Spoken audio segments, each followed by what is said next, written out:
Dear friends, I am A K. Dubey, math faculty. इसके पहले lecture में मैंने अपने बारे में आपको बता दिया है। 2002 से IIT JEE के लिए मैं कोचिंग दे रहा हूं। पिछले लेक्चर में कुछ बातें रह गई थी, उस बात को मैं इस लेक्चर में पूरा करना चाहता हूं। बहुत सारे बच्चों के पास एक क्वेश्चन होता है कि सर मैं IIT की तैयारी करता हूं, IIT जो है काफ़ी फास्ट लगता है, यानी IIT करना बहुत मुश्किल होता है। मैथमेटिक्स के क्वेश्चन जब मैं बनाने बैठता हूं तो बहुत उसका लेवल जो है काफ़ी एडवांस होता है। डियर फ्रेंड्स, मैं आपको एक बात बताना चाहता हूं, मैथमेटिक्स डिफिकल्ट नहीं है, प्रैक्टिस करना पड़ेगा। कहा जाता है कि practice makes the man perfect. आप लोग न्यूटन्स लॉ ऑफ मोशन के बारे में पढ़ा, प्रत्येक एक्शन के ऑपोजिट भी एक रिएक्शन होता है ना। मैथमेटिक्स में भी यही बात है। आप मैथ कहता है कि आप मेरे पास जितना आओगे उतना मैं आपके पास आऊंगा। आप जितना मेरे साथ प्रैक्टिस करोगे, जितना मेरे साथ लड़ोगे, फाइट करोगे क्वेश्चन से, उतना ही मैं आपके काफी नजदीक आऊंगा। जितना आप मेरे से दूर भागोगे, मैं आपसे उतना ही दूर भागूंगा। कहने का मतलब क्या है कि Newton's third law of motion mathematics में भी होता है। आप जितना प्रैक्टिस करते वो आपके पास उतना ही आता है। मेरा मानना है कि हर दिन सुबह जब आप उठिए तो एक बार जरूर बोलिए, I can, I can, I can, I can. मैं IIT कर सकता हूं, मैं कर सकता हूं, मैं कर सकता हूं। आप जितना बार भी रिपीट करते हैं कि मैं कर सकता हूं, तो एक दिन आप अवश्य ही कर जाएंगे। निश्चित है, श्योर है, क्योंकि वहां पर अट्रैक्शन लगता है। डियर स्टूडेंट्स, आज हम लोगों ने IIT के बारे में बहुत सारी बातें की, साथ ही आपको मोटिवेट करने की भी मैंने कोशिश की। अब कुछ क्लास कैसे होगा, किस तरीके से हम लोग टॉपिक के बारे में स्टडी करेंगे, उसके बारे में बात करेंगे। सबसे पहले बात करते हैं 11th क्लास के बच्चों के लिए। जहां तक आपको पता है कि हमारा ऑनलाइन प्लेटफॉर्म जो इंटीग्रेटेड प्लेटफॉर्म है, ये आपके लिए निःशुल्क है। आप इससे ऐड हो सकते हैं यूट्यूब के मीडियम से, फेसबुक से मीडियम से। हमारे यहाँ वेबसाइट पर जाइए, जो www.eduriseindia.com वेबसाइट पर जाएंगे, वहां से रजिस्ट्रेशन फॉर्म भरिए और आप हमसे कांटेक्ट कीजिए और आपको निःशुल्क शिक्षा मिलना शुरू हो जाएगा। अब रही बात कि जब ये निःशुल्क शिक्षा आपको मिलेगा तो ये एजुकेशन आपको जो मिल रहा है वो किस तरीके का होगा, शुरुआत कहां से करेंगे। आइए पहले 11th क्लास के बारे में बात करते हैं। आप यहां देखिए, मैंने ऊपर में एक तो याद रखिए एडुराइज इंडिया, ये इंटीग्रेटेड प्रोग्राम है जो आपको सपोर्ट करता है कंप्लीट सिलेबस को निःशुल्क में पढ़ने के लिए।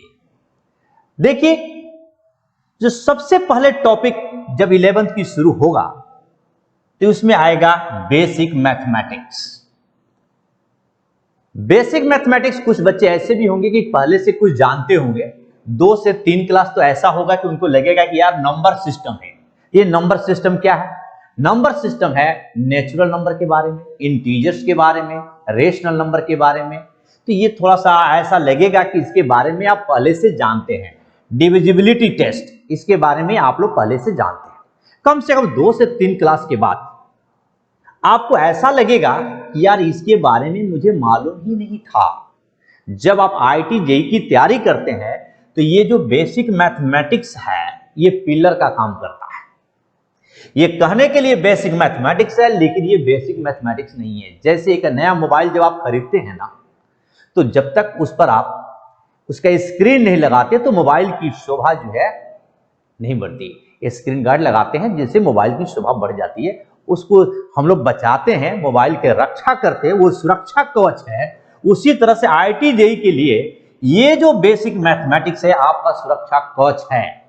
इस मैथमेटिक्स के मीडियम से आपकी लेवल बढ़ जाएगी और वहां से आपको समझ, ये क्लासेस जो होगी कम से कम 15 डेज की क्लास अप्रोक्सीमेटली होता है, एक दो दिन ज्यादा भी लग सकता है, एक दो दिन कम भी लग सकता है।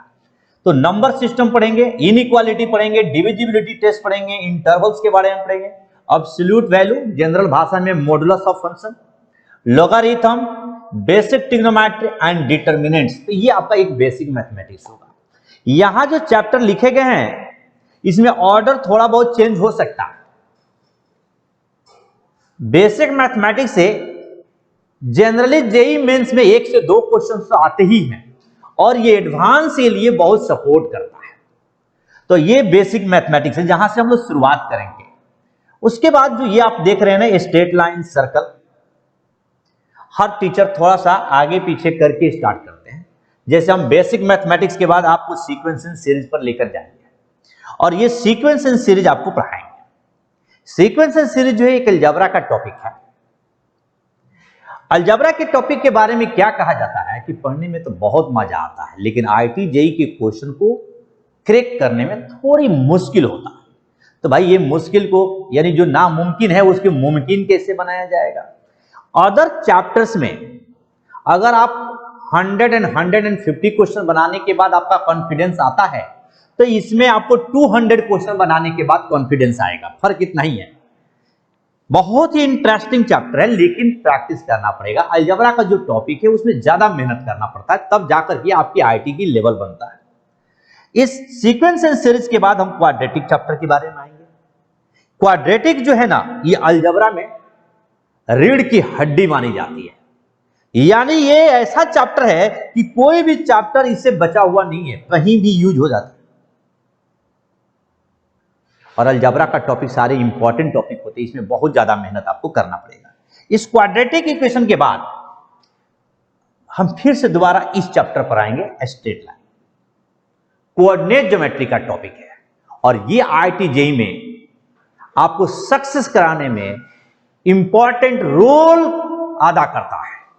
कहने का मतलब जो स्ट्रेट लाइन है, सर्कल है, फिर उसके बाद आगे आपके पास पैराबोला आ जाएगा, इलिप्स आ जाएगा, हाइपरबोला आएगा। इसमें वैरायटी ऑफ क्वेश्चंस बहुत ज्यादा नहीं होते, लेकिन अगर आप इसको बढ़िया से पढ़ लेते हैं तो इसके सारे क्वेश्चन कम मेहनत में भी पकड़ में आ जाएंगे। मेहनत तो आपको करना ही चाहिए। ये मत सोचना कि कम मेहनत करेंगे और क्वेश्चन बहुत मिल जाएगा। कहने का मतलब है कि अगर सीक्वेंस एंड सीरीज क्वाड्रेटिक से थोड़ा कम कर सकते हो, लेकिन मेहनत तो आपको करना ही पड़ेगा। ये मार्क्स स्कोरिंग माना जाता है। तो पैराबोला, इलिप्स ये टॉपिक है जो कि आपका सिलेबस में आते हैं आईआईटी जेईई मेंस के।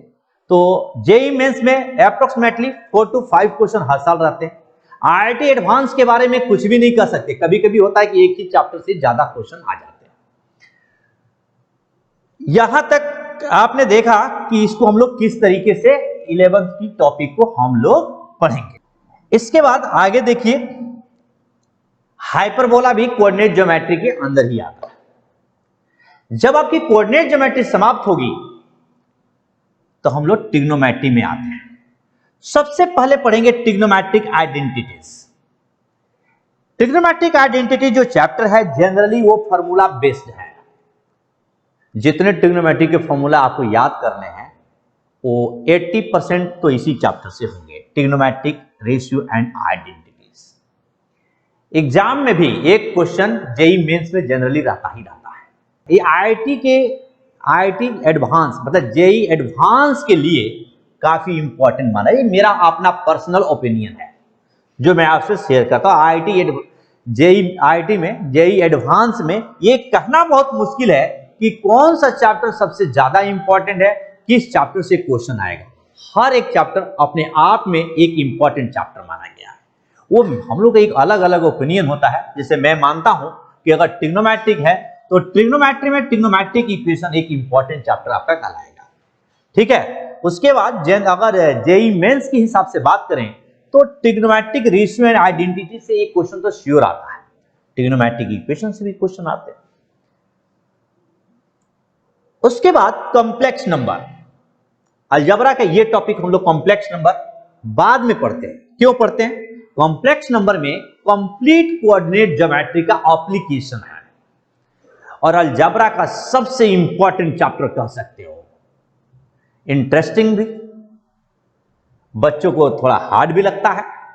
और अलजेब्रा का टॉपिक है, मैंने शुरू में ही लेक्चर में कहा था कि अलजेब्रा में आपको ज्यादा मेहनत करना पड़ेगा। पढ़ते समय तो मजा आता है, इंटरेस्टिंग भी होता है, लेकिन क्वेश्चन पकड़ पाना, क्वेश्चन को कैच करे और उसको सॉल्व करे आसानी से, इसके लिए आपको मेहनत करना ही पड़ेगा। बायनोमियल थ्योरम और परम्यूटेशन कॉम्बिनेशन एक दूसरे से लिंक्ड है।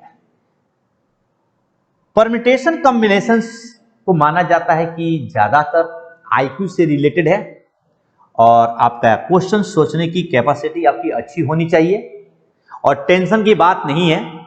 कहा जाता है कि जितना भी पढ़ लो, एक ऐसा क्वेश्चन आता है कि हो सकता है कि ना बने, लेकिन 18 इयर्स के अपने एक्सपीरियंस में मैंने जिन बच्चों को पढ़ाया 100% वो बच्चे ने परम्यूटेशन कॉम्बिनेशन का क्वेश्चन को सॉल्व कर लिया। हर बच्चे को थोड़ा सा ये हार्ड जरूर लगता है, लेकिन टेंशन लेने की बात नहीं। मैं हूं ना, मैं हूं तो सारा टेंशन खत्म। तो आप परम्यूटेशन कॉम्बिनेशन और बायनोमियल थ्योरम यहां से आपका ये कंप्लीट हो जाता है। यानी जब हम लास्ट में सबसे आखिरी में परम्यूटेशन और कॉम्बिनेशन जब आपको पढ़ाएंगे तो 11th की टॉपिक आपकी समाप्त हो जाएगी। edurigeindia.com से जुड़ने के लिए आप हमारे वेबसाइट पर जाइए edurigeindia.com पर। वहां पर जाकर आप एक रजिस्ट्रेशन कीजिए, फिर हमारे YouTube पर आइए।